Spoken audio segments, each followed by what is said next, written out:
Morning, everybody. I hope you're all doing really well. Um, so, just in case anybody doesn't know what this session is about, we're basically going to be going through the application process. As you probably know, the deadline is coming up fairly soon.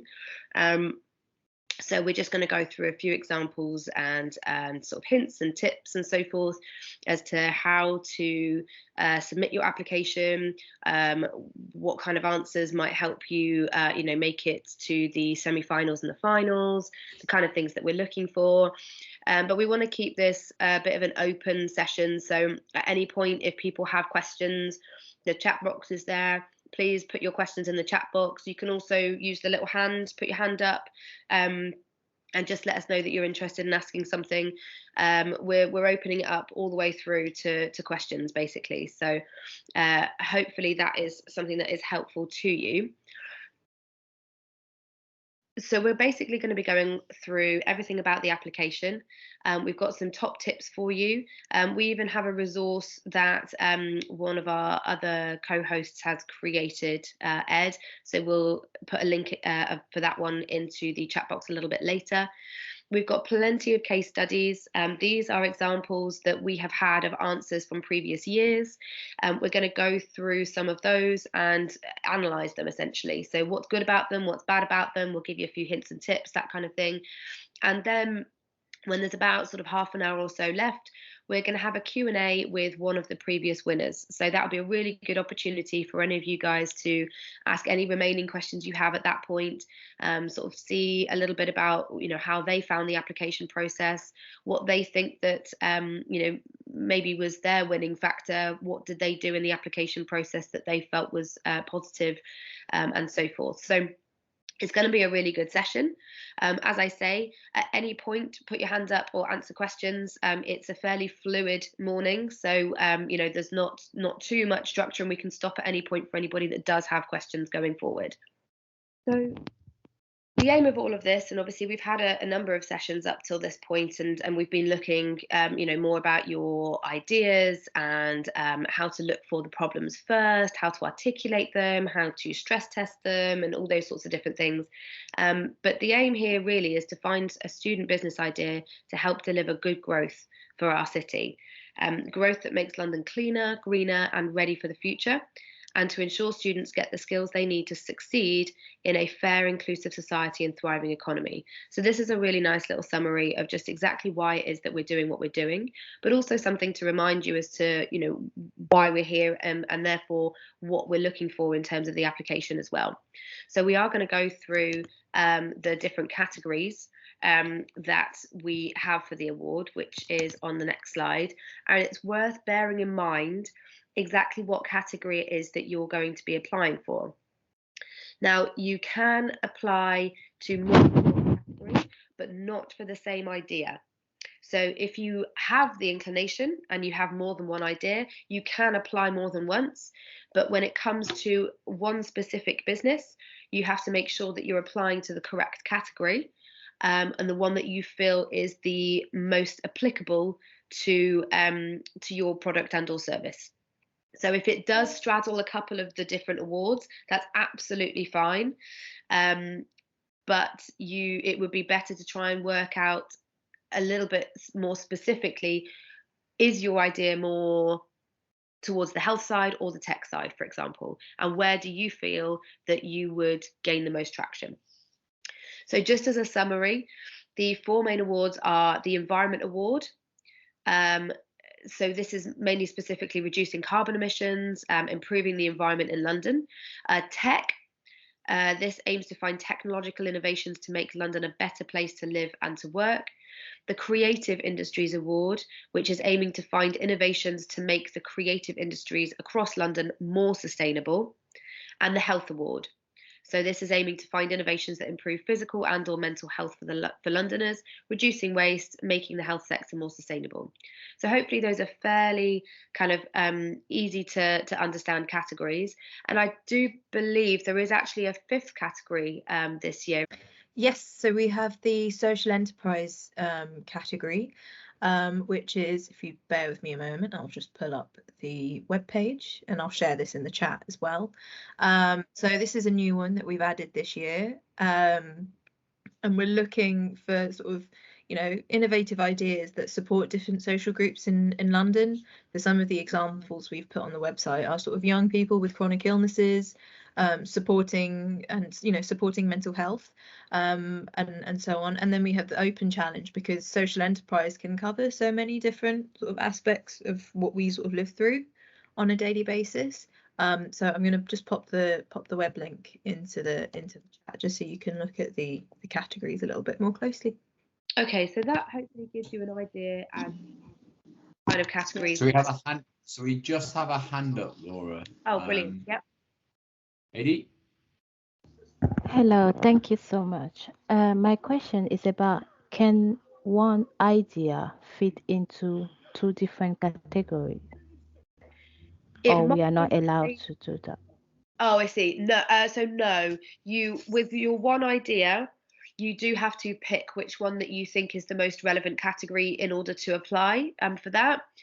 You can't apply across 2 different award categories. You can with 2 separate ideas, but for one particular business and one particular idea, you're going to have to just have a look at whatever it is that you're doing and work out which category you feel is the most relevant to your idea.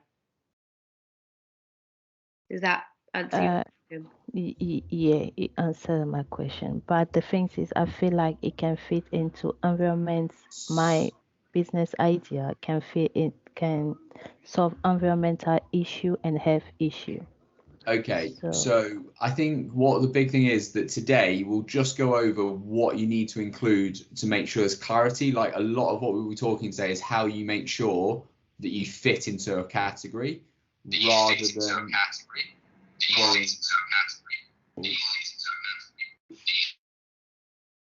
yeah, just make sure that you fit into a category and that it is clear for the application.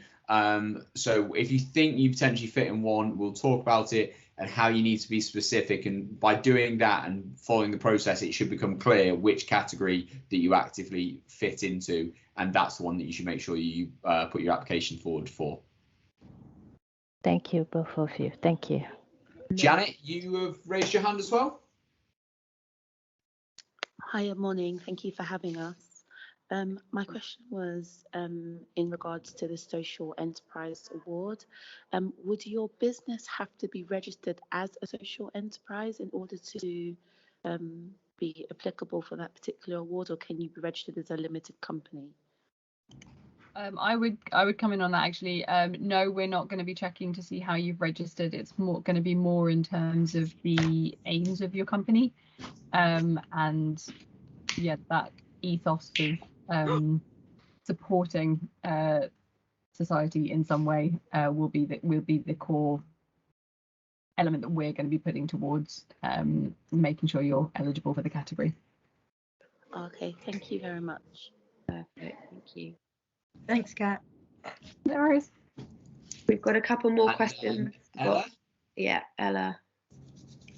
Hey, thank you. I also put my question in the chat, but it was just around, particularly focusing on the Creative Industries Award, around how you how you are thinking about more sustainable, because obviously that can be interpreted and imagined in quite a number of ways. So I just wondered if you could expand on that for me, please.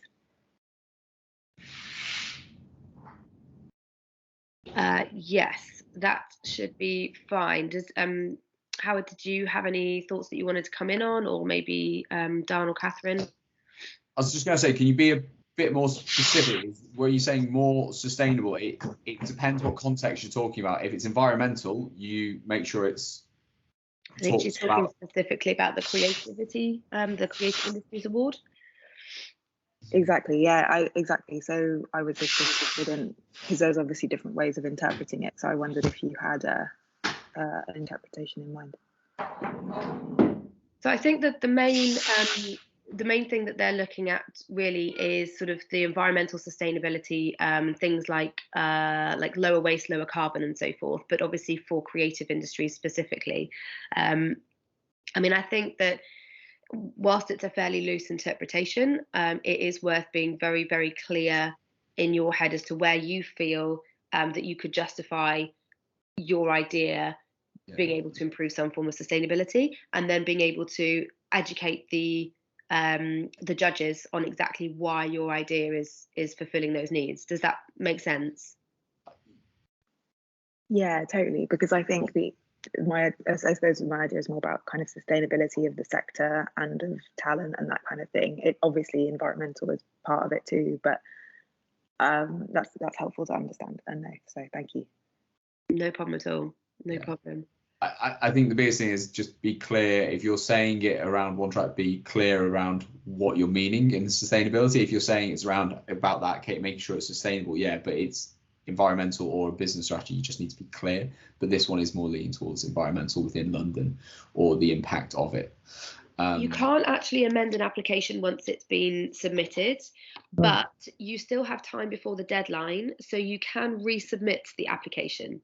So if that's something that you want to do, and I do suggest that if you are concerned that it's not as clear as you would like it to be, we do have quite a number of applicants. So you do want to make sure that you're putting yourself in the best position possible. I would consider resubmitting the application and adjusting your answers from there. But unfortunately, the current application, once it's in, it's in. Okay, that's fine. Well, thank you. No problem at all.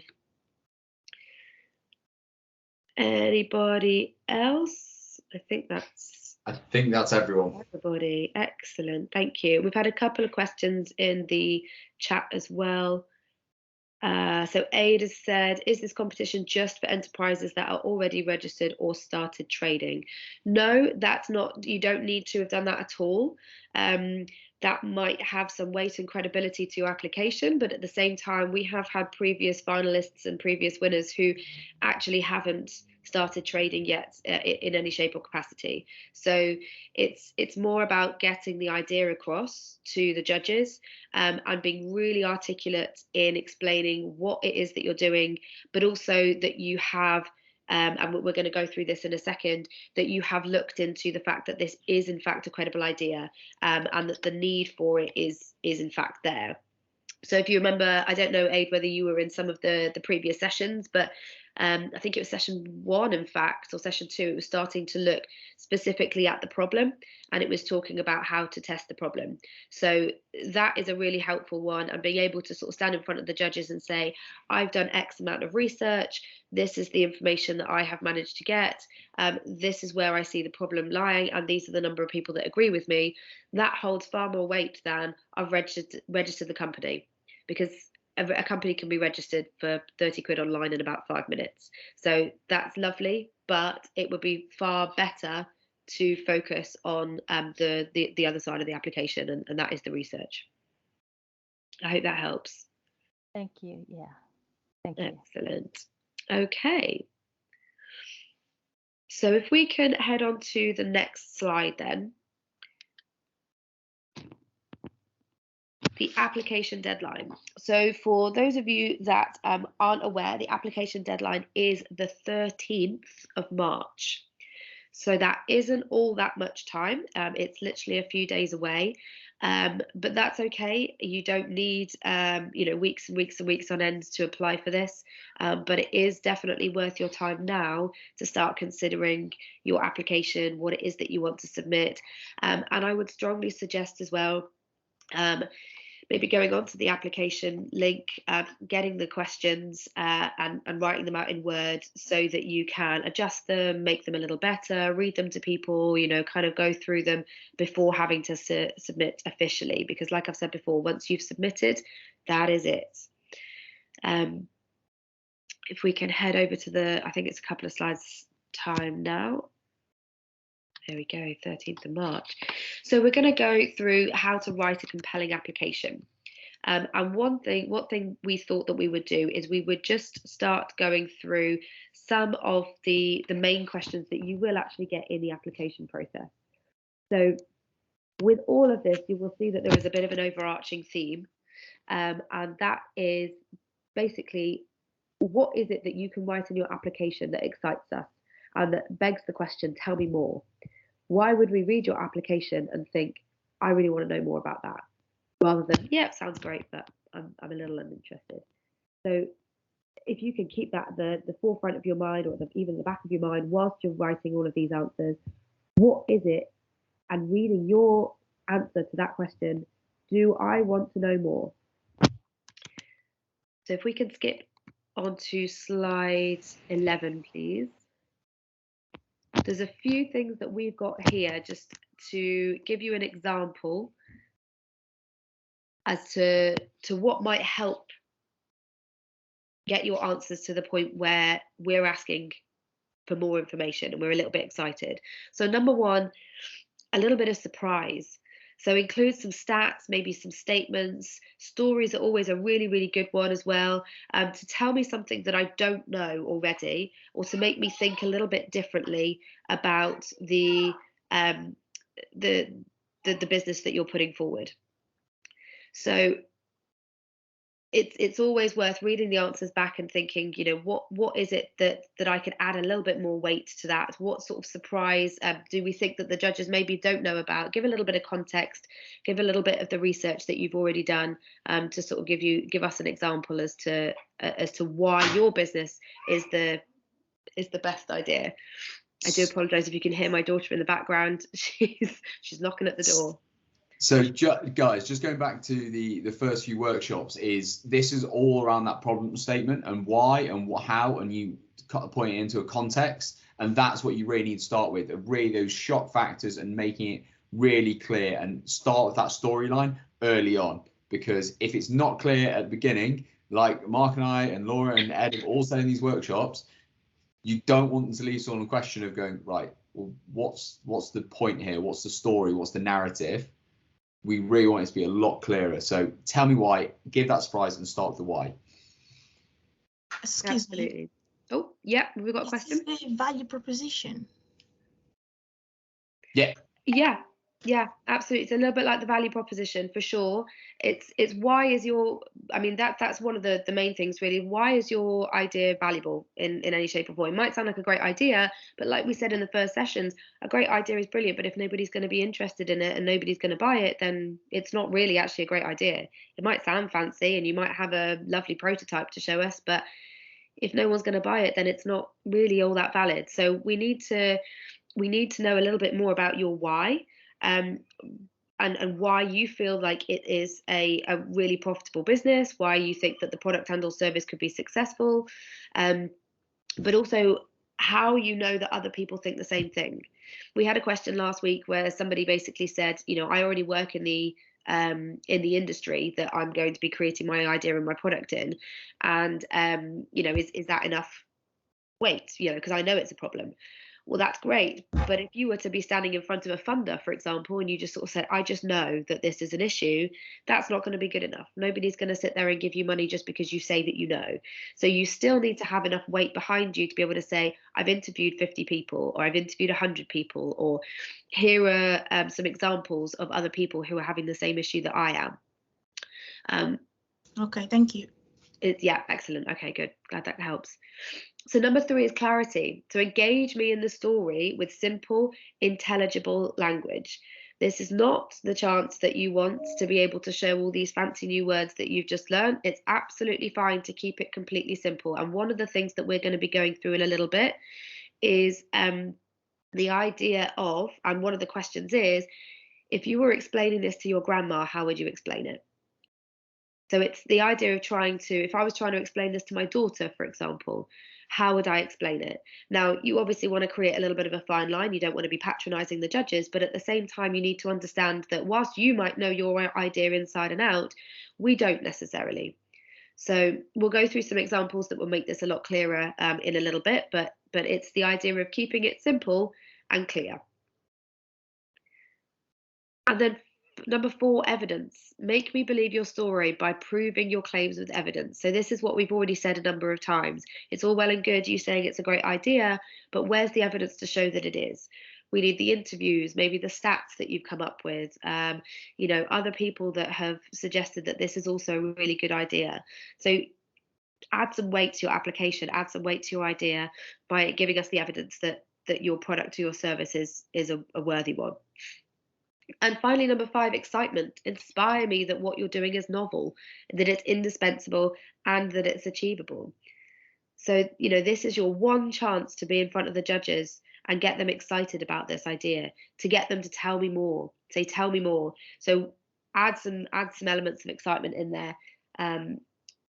And always remember, if you were one of about 10 people who had exactly the same idea, why is it that your application is going to be put to the top of the pile rather than other people's? Because it's all well and good thinking that you're going to be the only one that has come up with this, you know, fantastic new product, but actually you might not. There might be another 9 people that have thought about exactly the same thing. But why is it that your application gets to the semi-finals and then to the finals? Add that element of excitement. So this is just a little bit of a visual representation that is meant to show you that when you're coming into the presentation and putting your application in, you have to remember that the judges and everybody who's going to be reading your application has a completely empty glass. They don't know who you are. They don't know what your idea is. And your job is to basically fill up that glass with confidence in you, in the idea, and you know, in the concept that you're putting forward. So if we head to the next one, we've got a few examples as to what that would mean. So again, some of them we've gone through a little bit already. So clarity, you know, making sure that your idea is just simple and intelligible, and not having too much complexity in there just to bamboozle. A relevance to the awards. Really think about this, and this is something that it might seem fairly obvious to some people, but we've had this in previous applications where people haven't necessarily made it clear exactly how their idea relates to the award category that they're applying for. So really think into that and make that as clear as possible in your application. Originality, you know, a bit of a novel idea. That doesn't mean to say that you need to invent the next Google. If you are just adapting something that is already there, why is yours better than the one that's already out there? You know, maybe it's something to do with the way that you're processing it. Maybe it's something to do with the way that you are visually selling it. But be very, very clear as to why yours is any new or any different, sorry, to anything that is already out there. Otherwise, that begs the question, why don't we just continue buying what's already there? Maybe go through some of the societal or environmental impacts as well. That's obviously very, very key to this entire process, and it's an overarching theme throughout all of the awards. So it's worth just making it, again, very clear and very obvious how your idea and your sort of product or service applies. And finally, commercialization. You know, it's, again, lovely to have a great idea, but if it's not something that is commercially viable and there is no sort of opportunity or any strategy to make any money, then it is just a lovely idea. So make that, again, quite clear and quite obvious as to how you feel and that it would pan out going forward, and where you think that the monetization comes in. So now we're going to move on to just a few examples of some of the first questions that you're going to get asked in the application process. And it sounds like some of you have already either done your application or you have at least been looking at some of these questions. But I'm going to pass over to Howard now, and we're going to go through some of the first questions. We'll go through a little bit of a few of our tips. First off, we'll give you an example as to how some people have answered this in previous years, or an example from our own sort of knowledge bank, and then we're going to ask you guys to come in and you know, give us your thoughts as to how you feel like that answer is. Where would you improve it? Do you think it's good? Do you think it's bad? And we can go from there. So Howard, do you want to take it from here? Absolutely. So if we just go on to the next slide, so really looking at answering a couple of questions next. So first 5 questions is, my business idea is, and go through that to solve the problem of, like, once again, starting to set the scene and start storytelling, talking about those customers and really being specific about those. We'll come on to that. My idea has a unique selling point. What we're saying is why you, really being clear about that point. And also that clarity. Some people say explain it to a 5-year-old or describe it to my grandparents. Really being quite clear so someone can pick it up, and we'll go through examples. These is what has happened on previous applications, so they are live ones. They're not just ones we've tried tailored to you to really emphasize why you need to do it. These are ones that have actually come up in applications, so really just take it on board and go from there. So if we jump on to my business idea is. So my business idea, to be clear, what is your idea? And this is to add that clarity. Is it an app, a website, a new technology, a clothing line? And what benefits does it bring to your customers? The most important thing there is to be clear, okay? Really be clear, because if you look at Carbon Z is a platform that tracks carbon emissions across the city. Okay, that's getting there. How can this be more specific? What is their product service? Is it an app, a website? What it does, and what benefit it brings? So remember what we're talking about, the value proposition. Be more specific. A platform. That is, you think in your head, you just default to it, but is that online? Is it a website, or is it an app? Be really clear, because that means a lot in regards of what someone will be seeing and visualizing and how accessible it is. It tracks carbon emissions, but what is that really doing? Be more specific and clear. And also, what benefits does it bring? We haven't even started talking about customers, but you need to initially be laying it in immediately. My idea is, and start talking about benefit. It tracks carbon emissions that will help reduce it. It will allow for cleaner air, like something that just starts moving in the right direction that adds that level of clarity. 2, to solve the problem, right? What specific problem? We've done a whole, like, nearly a workshop and a half on this problem framing, thinking about it, different iterations. Go back to that. It's on the Miro board. There's loads of information. This sounds really basic, but oh my God, I've seen it, Laura's seen it, Mark's seen it, the judges have seen it. Think about how many applications they're coming in and seeing. And if they read this problem statement and they are like, I do not understand it, you can set it and frame it in the real world. Air quality is really poor. We are looking at addressing how this is increasing and how we will reduce it. Be really clear. We are improving air quality, right? Add that level of clarity. And demonstrate, is it a big problem? Use stats, research, and those initial points of starting to tell the story. Air quality has got worse by 20% in the last 5 years. Like, really start throwing things out there. London residents are worried about by the high pollution in the city. In some areas, pollution in London is 5 times higher than the EU limit. Okay, we're starting to get there, but once again, it's rather generic, not specific. Better response. Carbon Z solves the problem of London residents who lack information about areas of the city that are most affected by pollution and want to know where to avoid while travelling. Right, it gives that clarity. In the first statement, in some areas, pollution in London, right, we don't know if that's specific areas where that could be. 5 times higher than the EU limit. Does anyone know the EU limit off the top of their head? There's no reference point. Theirs could be like really low, and like, so just thinking about, okay, it gives something, but it's not there just that. So really be specific. How it relates to your business idea. And I know this is going to sound like I'm repeating myself a lot, but think about how many applications this panel are going to be reading through. If you're not making their life easy, then you won't be able to explain it when it comes to even pitching. If you can't make it really precise in words on a page, you need to be specific at this stage. Talk about solving the problem early on.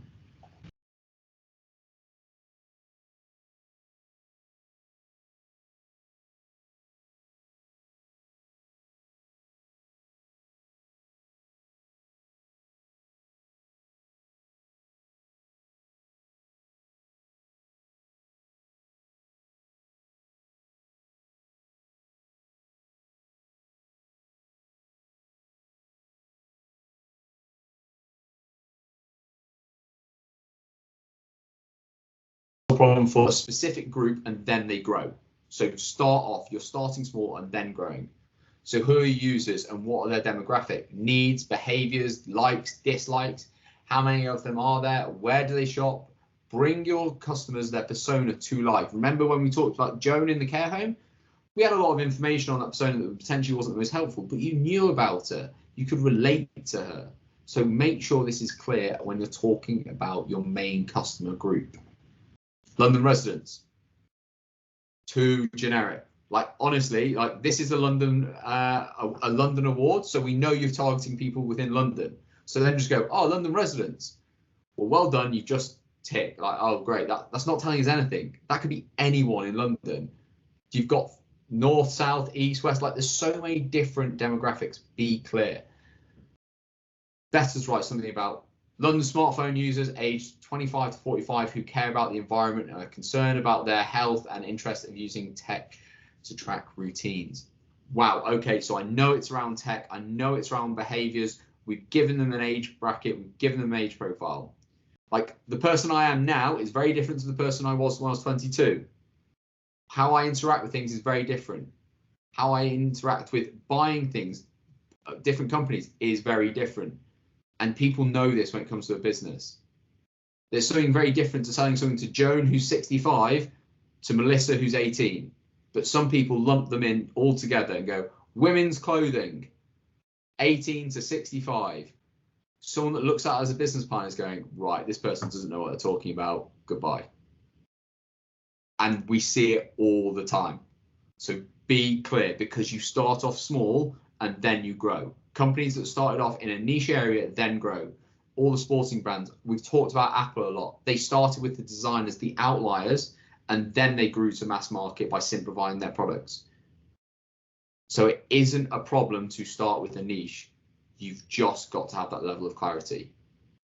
Okay? Right. I'll carry on with my unique selling points. So tips, unique selling points are how you differentiate your idea, what makes you different from all your competitors. Once again, remember, this is not a slagging off match to your competitors. It's about making you stand out. Don't talk about them, talk about the positives of you.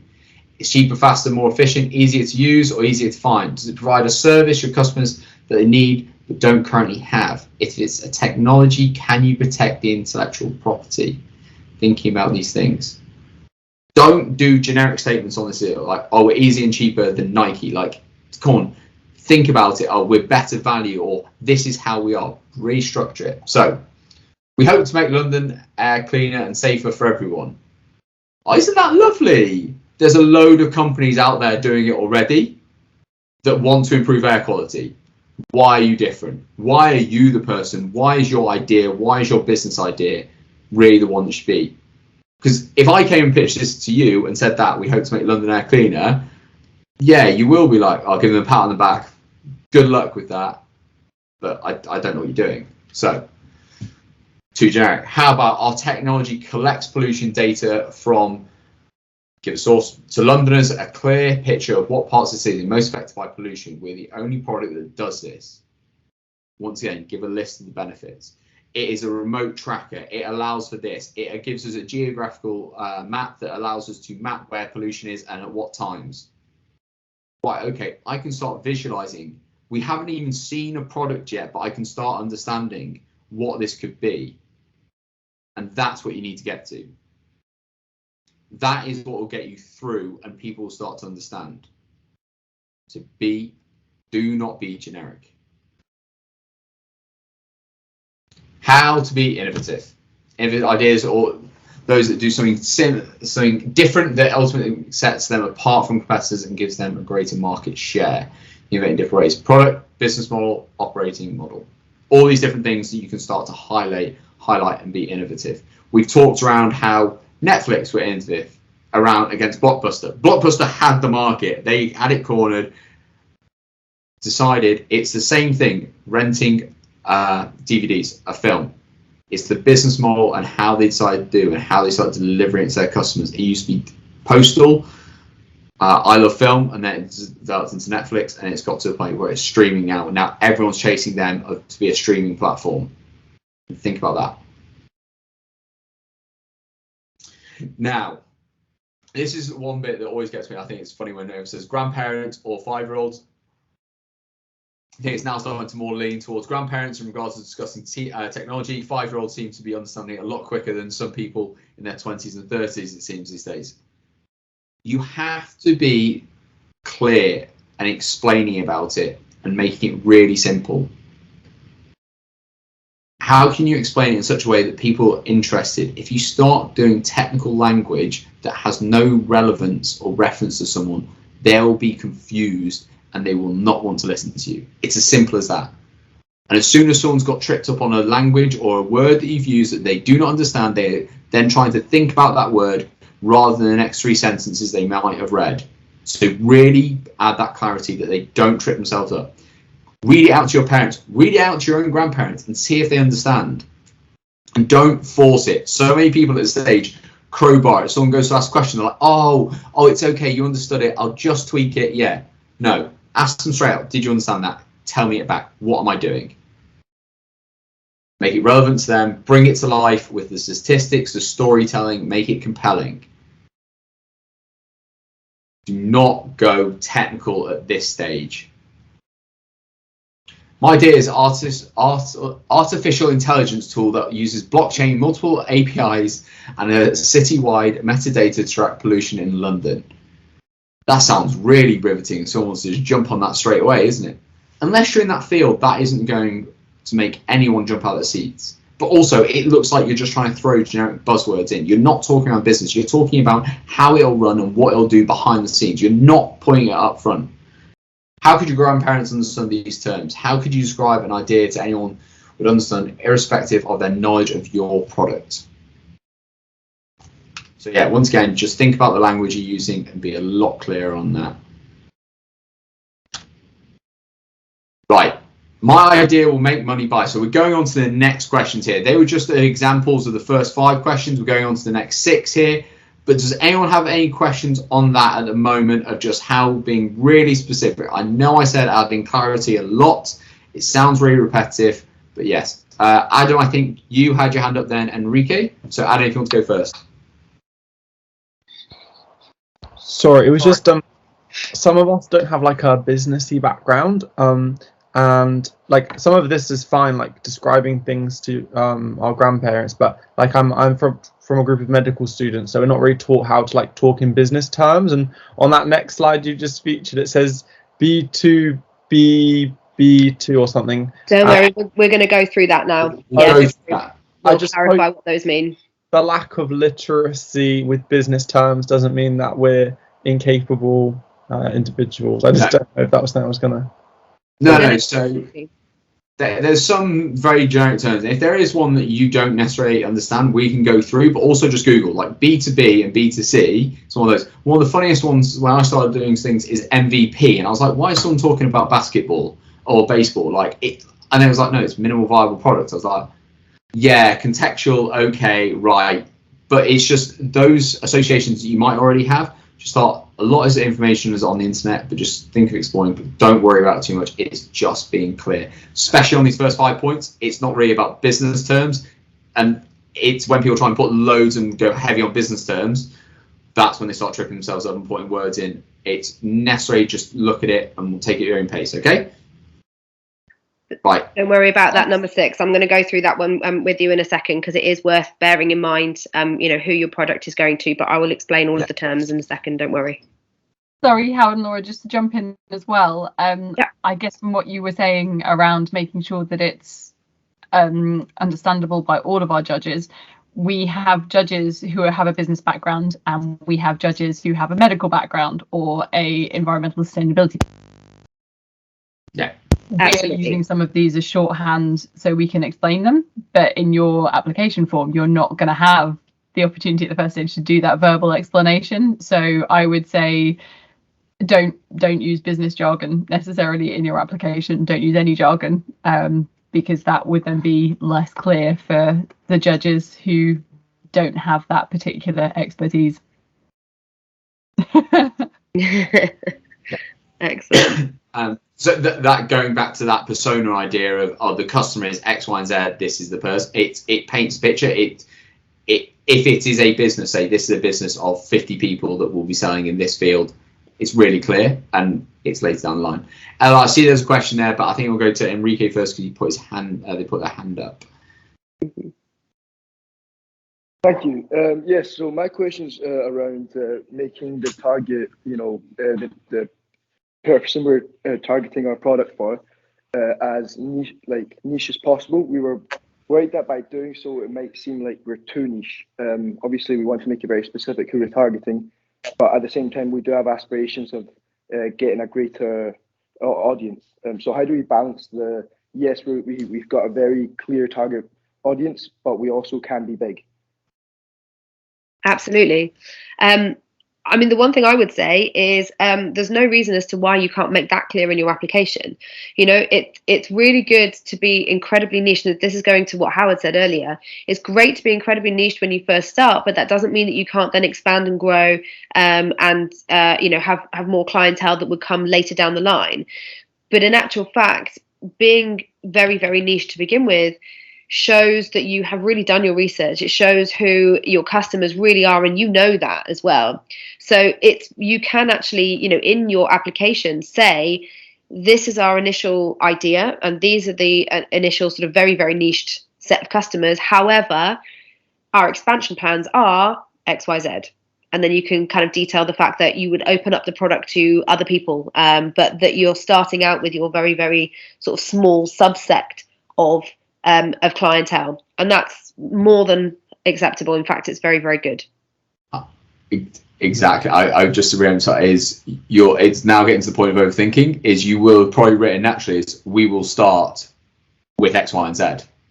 That's you saying it, and then you're saying later on we'll go down the line. So don't like overthink that I need to really heavily manufacture. Is just write it quite naturally and then read it back, and if it's clear then or clear to others, great, that's a good starting point. And yeah, like Laura says, it will grow. Ella, how many judges? Sorry, Henry, was that everything? Okay, brilliant. Ella, how many judges will read this, and how are they assessed by them, please? Dan, Kath, do you want to come in on that in regards of the number of judges on each application? Yeah, I'm happy to come in on that. Hopefully my internet will allow.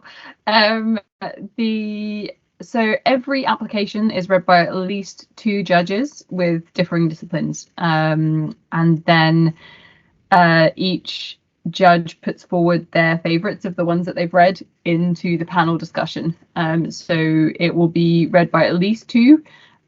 More likely it will be the panel of 5 who make the final decisions for the semi-finalists, because they do discuss a fair amount in the panel discussions there, and then that panel of 5 decides who will make the 30 semi-finalists in each round. That same panel then reviews at the semi-final stage. So at the semi-finalist stage, all of the judges see all of the video pictures. But just for the initial shortlist, we make sure that a minimum of 2 judges read every single application. Perfect, thank you. Are there any other questions before we jump on to slide 6? Oh. Lesson 6.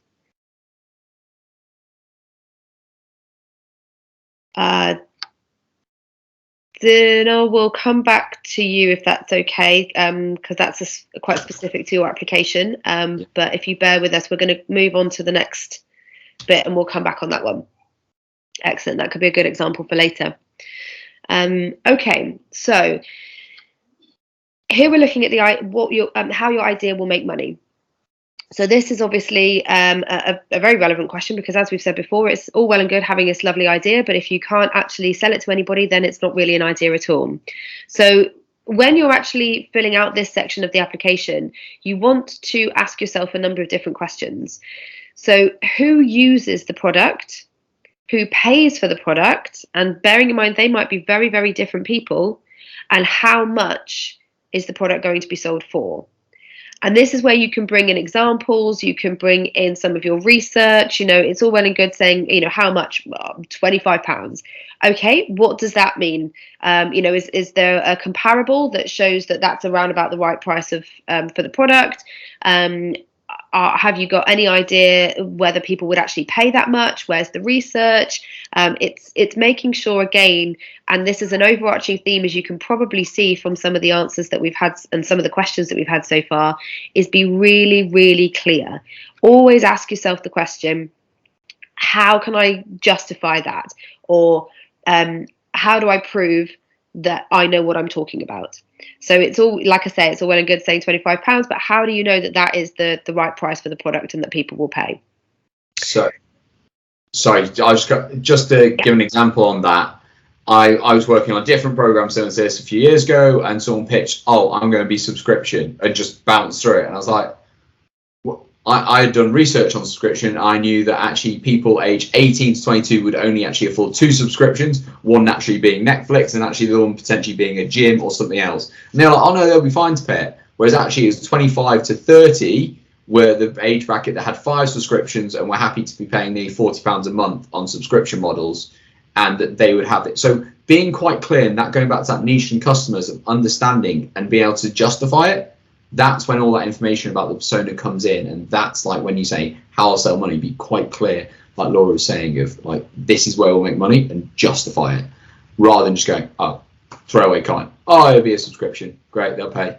It's like, wait, how much are people paying on subscriptions? Or what is the average pay? Or like, be and go and generate towards that. Who use it, how they pay, and how much.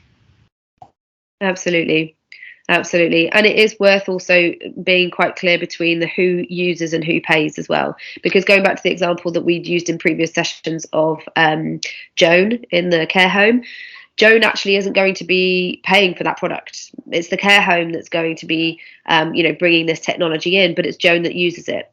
So you need to be selling to both parties, but be very, very aware and understanding of the fact that one person is paying for that product, but the other person is using. And how is it that you are satisfying both sides? So it's worth being aware as well about the kind of revenue model that you're looking to use for your product or service. So on the right hand side, these are just a few models that we've sort of come up with. Some of the most obvious ones at the top are B2C, that's business to consumer. So that's fairly standard. That is, if you walk into your classic bakery, the business is selling to you as the consumer directly. It's individual customers that are taking that product direct from the business. Conversely, B2B is business to business. So again, it might be that Microsoft is selling Microsoft packages to large, firms. They aren't necessarily the ones that are using them. They possibly are, but it's their employees that are, but they're selling to the business directly.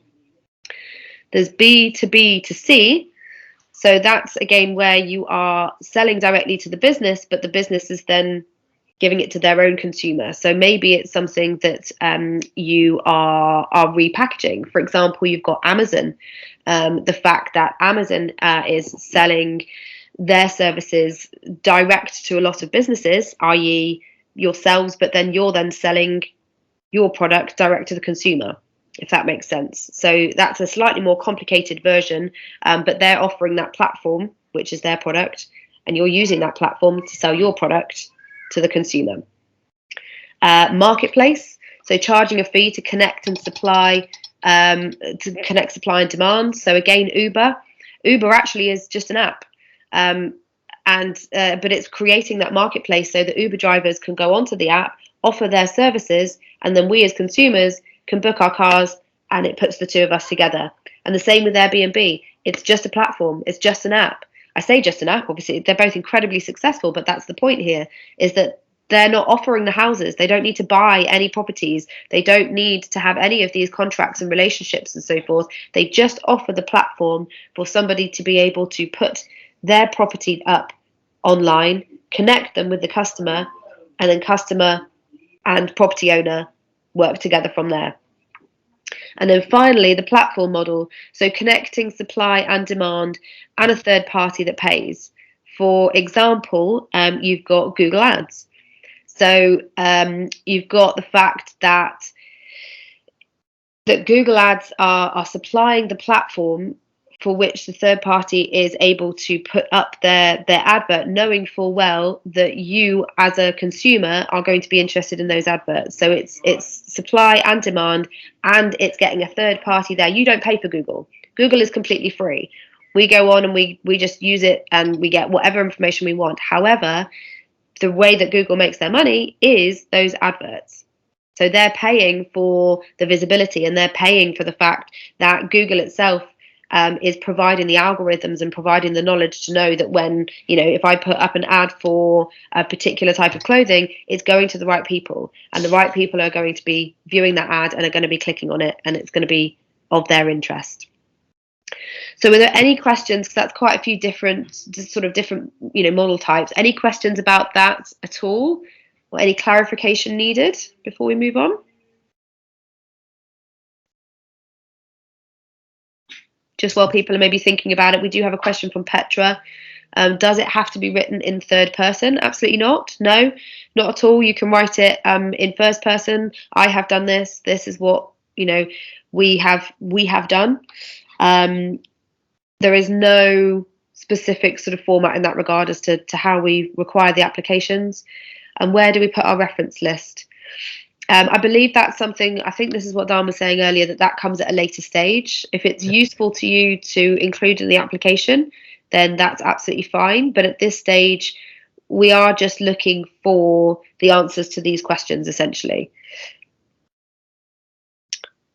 How detailed should the business model be? Should we show numbers like finances? So, Louise, all I would say is that the more information that you have to prove that you have done the research, it backs up and it weights your application. It shows that you know what you're talking about. You don't need to be submitting P&Ls and going too crazy about the exact finances that you found, unless you feel that really does help the application that you're putting through. I would always say the more detail, the better, in regards to adding some weight to the application and making it look like you are a very credible business, and that you really have done your research and you really do know that this will be a very successful product and or service. But it's about finding that fine line as well, because like we've said before, you don't want to just bore people with money and figures and so forth beyond what it is that they need. So long as you feel like you're getting the point across that I know what I'm talking about, I've done the research, and here is the evidence, the rest of it can come. And at a later stage, when you get to that point, you might get asked a little bit more about the finances. So just put in there enough that it's relevant and it sort of weights the application, but not too much that you're going to start bamboozling everybody. Hope that helps. Okay, we've got a couple more here. So Ella, I've heard a lot of your own personal network experience. Sector knowledge is relevant to early stage ideas and projects. There isn't anywhere to add it in here. Is it worth adding it somewhere else to help with credibility and confidence? So I think, just reiterating, this is the first stage, and at this first stage, it is being really clear of what the business idea is, how and what problem you're solving. You've identified and know who your customers are, being clear out that you're able to explain it, like to the grandparents, and that you're able to make money. All those points are really like personal network experience, sector knowledge, but that's what you put into talking about the problem of when speaking about, I know this problem exists and this is within the sector, but also that will come in later stages of the pitch and the application and going on there of how you double down and really show that credibility and going into more depth. Whereas at this stage, we just need a lot of clarity on that you know in depth what the problem is, who your customers are, and how you'll make money, and that you can articulate that. And yeah, that's where you start off with. Should we extract IRR and NPV values into first stage so we can be intrigued to check the full study or full? What's the full question there?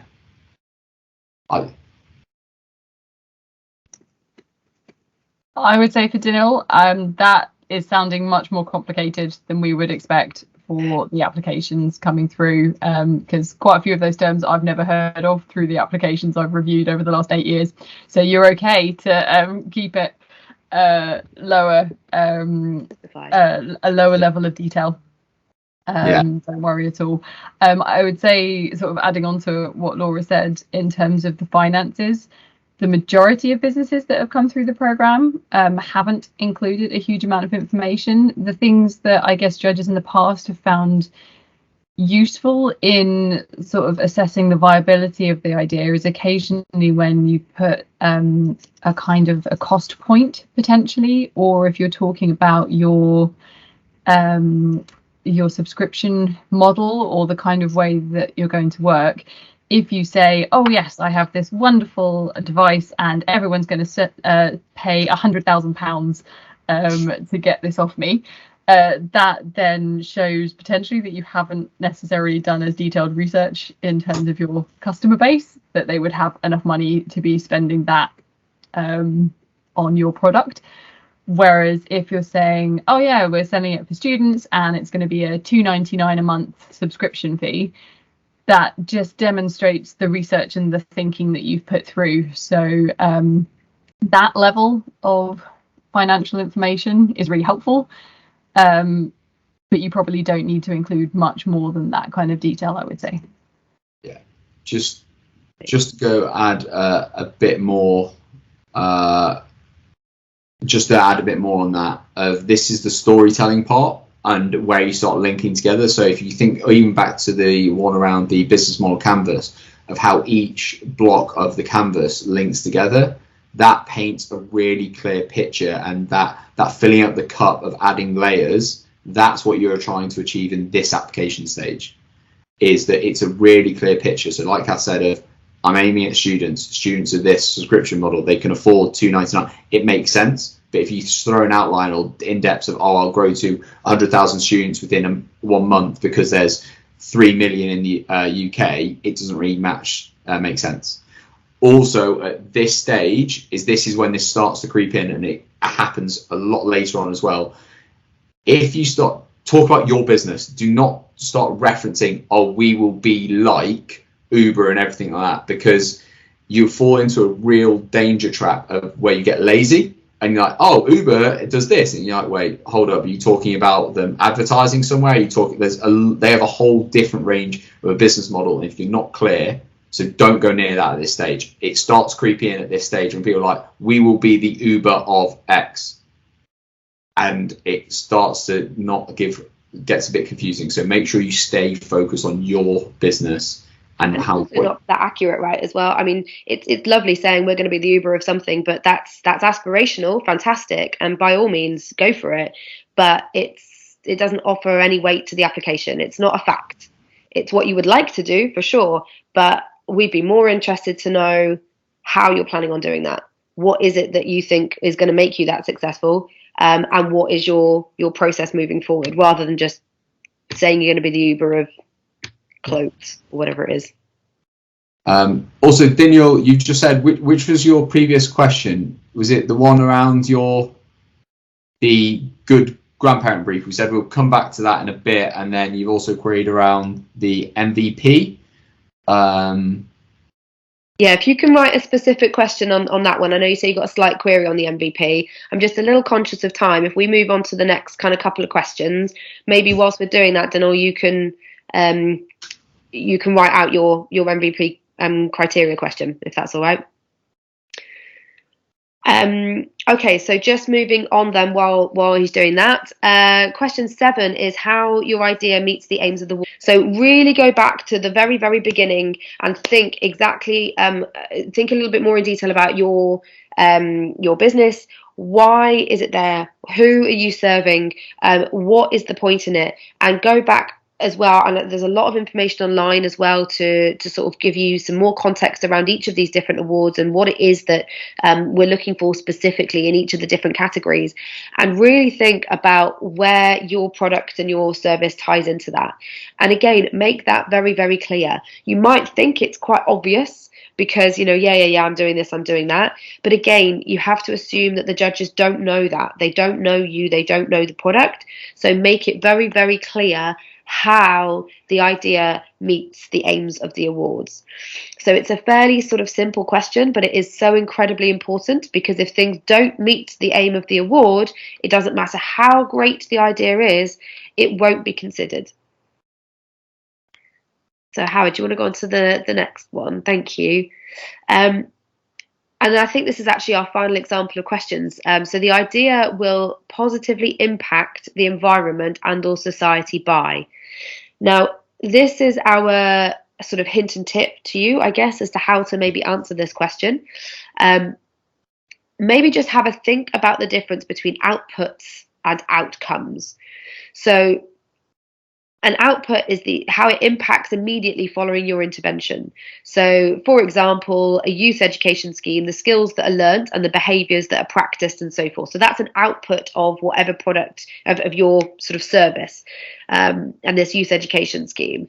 However, the outcome might be a little bit more long term. So the impact might be that for this youth education scheme, reduced unemployment in the long run. Crime, school dropout rates, increased lifetime earnings. So can you see the subtle difference between the two? But it might be worth, when you're answering this question, making it clear that yes, you're doing this program and it's going to take an hour, for example, and the cost will be X, and you're hoping that people will learn X, Y, and Z skills. But how is that going to impact more long term? What's the outcome of that? Why bother with that hour-long session with the the youth team, and making it clear between the two what the positive benefits are. So is that clear? Because that's quite an important point. Like, please raise a question now. Like, we've got all the others about clarity, but the difference between outputs and outcomes, does everyone understand that? Because I'm not sure Laura could explain it better, but I just want to add clarity at this point. We just want to make sure that we are being clear. Yeah. So don't be afraid to tell me if you need a little bit more clarity on that. I'm more than happy to do so, as is Howard. Silent. Okay. So we're taking that as we're all good to move on. Yeah. Absolutely. So our final top tips really at this stage, before we kind of take a few minute break, immediately answer the question in one sentence and then elaborate. So the last thing you want to do is be asked the question and then go, well, if you think about blah, blah, blah, blah, blah, and when we were doing our research, maybe this and blah, blah, it's too much. It's boring or it's confusing, it's complicated. So what you actually want to do is almost a little bit like an elevator pitch. You want to go straight in and say, this is exactly what we're doing. Then elaborate and go, from our research, actually, we found that, X, Y, and Z, and that's why we're creating this platform to do yada, yada, yada. But make it very clear in the first sentence and catch people's attention in that one sentence. As I mentioned earlier, draft your responses offline. That gives you the opportunity to test your application with other people. Maybe actually sit down with your grandma and read it through. Maybe go to one of your friends, your parents, it doesn't matter, anybody, read the application through and say, do you understand that from an outsider's perspective? Because sometimes we can get so into our own business and we work on it day in, day out. You might have got really, really ingrained in the finer details, but you have to remember that other people aren't. So read the application through with somebody that maybe isn't within your field as well, doesn't necessarily understand the technical terms, the medical terms, the business terms, and just double check that your application still stands firm and is still understandable to somebody like that. And finally, use evidence as well. So prove that there is a clear demand for your idea. Because again, if you can't prove that you've done your research and you can't prove that this is going to benefit more than just yourself because you think it's brilliant, then you're going to get the same question from the judges. But they might not even put your application forward to the point where they're willing to even ask that question. So again, make it very, very clear. Now, as I mentioned earlier, we do have a set of helpful hints and tips, and I'm going to put the link for you guys here into the chat. So it's a Google Doc there. Just give that a click, have a read through, and it goes through pretty much all the questions that we've already sort of discussed, but it does also give you a few extra sort of hints and tips at that point. Just quickly, so at this moment, a lot of the questions that were coming in are some really intricacy, detail. Like, remember, this is first stage. This is that being really clear, getting on paper about your business idea, about who that, like, the demand. And also, if you try and just sugarcoat it, or like you haven't spoken to people, these judges have been reading the application synthesis for a while. They have seen winners. You need to about to hear from a winner shortly, someone that's been through the process, be really clear. Don't try and be smarter than them. They just want to hear what it is. And at the next stage is when you get to go into a lot more detail. At this stage, just say that statement and elaborate. Great, move on. Speak to not enough people do this. Speak to people about your idea. One, your mum isn't going to rob it, nor is your grandpa, but also your friends as well. If they're on your sports team and aren't in your field, speak to them. So many businesses don't get off the ground or aren't understood, or the small little road bump that you could have ironed out at the early stage comes because people haven't spoken to someone that isn't in their field. If you're in a team of 6 that are like, this is going to change the world, and you don't see the most obvious thing because you created the blind spot because you all have the same way of thinking, you will not get through over this first barrier. So just think of it that way. It sounds really boring. I've been on the other side of this when I've had someone telling me about a program oh yeah, they don't know. Seriously, we designed this to make it as easy as possible, and everyone wants you guys to succeed. Please follow the process and hear what we're saying and go from there. Yeah. I just want to also welcome Laura, who Laura 2, we have joining us for this event today. Thanks very much for coming in, Laura. I will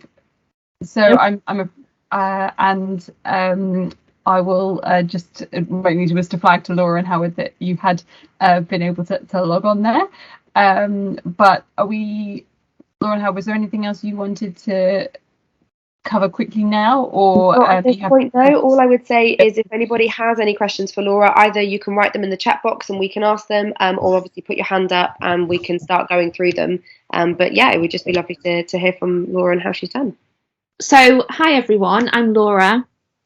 I am lucky enough to be the winner of the health category of the Mayor of London Award last year. And today I've just been invited to give you a little bit of information about what it's like to be on the programme, and some of the experiences that we've had through applying and also through the programme itself. So just a little bit of background information to begin with. I'm founder of Nitrogen. Nitrogen is a wearable medtech startup, and it's developing a small patent pending textile component, a bead, that can be stitched into clothing and can deliver impulses to modify muscle activity. So through the textile component, we can either activate or suppress muscle activity to help people such as those suffering from stroke regain lost movement. So yeah, I mean we entered the competition really unsure whether that's going to, we're going to be a winner or not, and here we are on screen. So let me just step back one second and introduce you to this. On screen here, you can see an early example of one of our prototypes. This was what we applied with, essentially. So I wanted to go all the way back to where we started and show you the progress as well. What you can see on screen is just a very simple garment prototype, an inside-out view of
So yeah, I mean, we were looking to try and build our team just before the award as well, but the award itself helped us to really ramp that up a gear.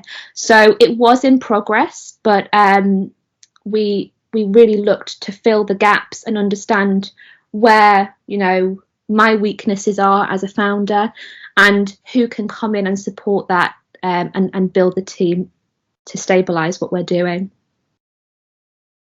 Absolutely. And then we've got Gabriella has asked, so she was talking about primary data, and conducting primary research versus sort of secondary research. And she was sort of saying, were you able to test your idea largely with your market before submitting your application? So if you could just kind of give us an idea as to where you were actually at when you came to submission. Yeah, no, that's a really good question. We had already some data from 5 people. It doesn't, I think it just really depends at what stage you're at. People who win the award don't necessarily have that, some do. But I think if you're able to get out there and ask your target audience or conduct tests with them, make sure that you plan that effectively, because you know, they are golden opportunities to have with people. In some respects, you can just go spontaneously and experience the environment, experience what it's like with people. So that's one option. But then there's additional layers to that. So actually actively engaging with them, in, say, through workshops, focus groups, and then through, if you are, say, a medical device or other devices, of course, testing that either in the laboratory or on people, and that really requires you to think through the ethics that are required too. So it's not something to be done, you know, just off the cuff. That is sort of a layer above which you really need to structure and get the right approval for. Absolutely. I mean, today we've been specifically talking about the application process itself. So, I mean, can you let us know a little bit about how you actually found it? And if you were to do it again and submit again this year, is there anything that you would do the same and or different from last year? Yeah, so going back to the very beginning and the application itself, I remember, you know, just going through and asking people for their advice. So writing things down, having a draft application, and then say some of the partners and advisors that we're working with, say, does this read correctly to you? Sometimes when you're in depth in your work, you know, and in the detail, you really need to kind of step back and see it from a perspective of a different person. So one way that I did that was just to hand it to people who I trust, who would give me critique, you know, not my mum, because she would probably just say, oh, it's fantastic. My dad, on the other hand, would probably do the opposite and critique it down to the ground. So you might have a family member who is quite useful. But then after that, the next stages, the workshops really helped to improve and build on the pitch, the value proposition, the business model, things that you really need to think through for, say, the next stages. So if you are lucky to get through to those stages, I would encourage you to go to those, but then also block out time after those sessions so that you can apply your learnings to your application process. Amazing, thank you. I do have a couple of other questions that I can ask, but is there anybody else on the call that has anything they want to ask Laura?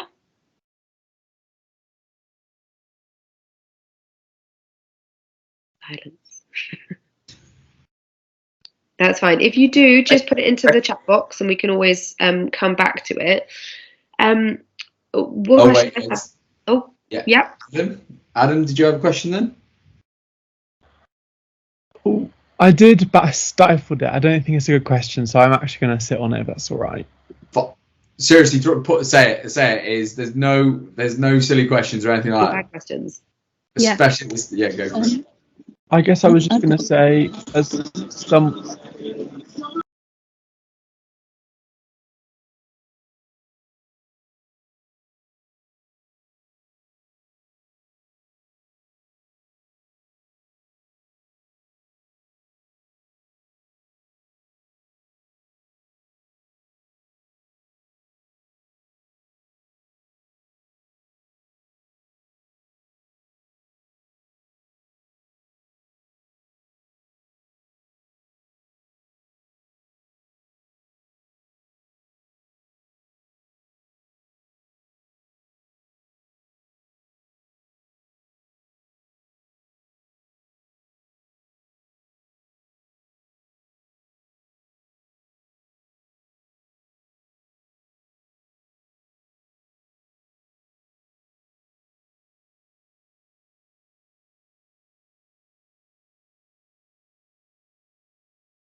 No, thank you very much, Laura. We really appreciate that. It's incredibly interesting and amazing to see all the stuff that you've done. So huge congratulations for winning again, and a massive good luck for everything that you've got coming in the future.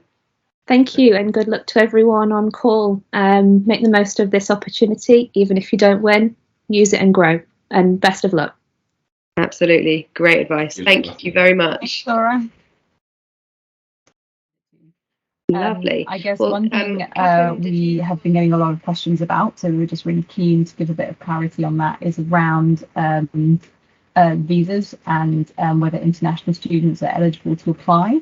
The short answer is yes, absolutely. International students are eligible to apply. The one complication we have is that we cannot give you the prize money unless you have a UK business bank account by autumn of this year. So just to flag that to you, really, if you are on a tier 4 visa or any kind of student visa, just have a look at the fine print of it that you may not have been reading at the time of getting the visa. There can be some mentions around business activity or being self-employed, so just check. Sorry, the bike came. The requirements on your particular visa. Unfortunately, we can't give you too much advice just because of there's so many different visa restrictions that are out there. But just a flag that it's worth checking those out so that you can see whether that would affect you. It wouldn't then impact your ability to take part in the competition. The only thing it will do is it will mean that you won't be able to take part in the final if you will not be on a visa that lets you set up a business and set up a business bank account by the autumn. But if you have any other questions about that, you can email us, or we'd really recommend you speak to visa teams at your individual universities, because they will have a lot more information about your particular visa than we do.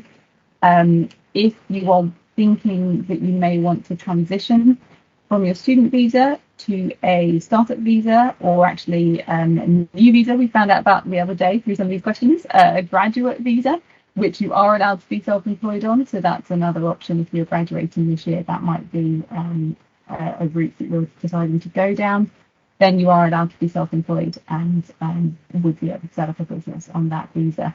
But this is the thing, it's changing so quickly and we are not visa legal experts. But the visa legal teams at your university will be more than happy to help, as will the enterprise teams who may need to support you if you are moving onto a startup visa. So just start asking those kind of questions from the right people as soon as you find out that you think that might be a complication for you. And we're happy to help in any way we can with that process, but your university teams are more likely to be able to provide the really specific help. And that was the key bit from us, really. Amazing. Thank you. Just there's one other question, Dinal. I think you're just talking about the innovative idea. It's once again saying about the customer, saying that you'll start small scale in regards of London and then look at going larger. So it's making sure it's applicable to the award. Start there, be specific at this stage, and then you can apply and talk about how it can impact nationally, potentially internationally as well in the future. But once again, going back to that point, at this moment in time, start with a niche, be specific, and talk about how it can grow in the future. Excellent. Well, very conscious of time.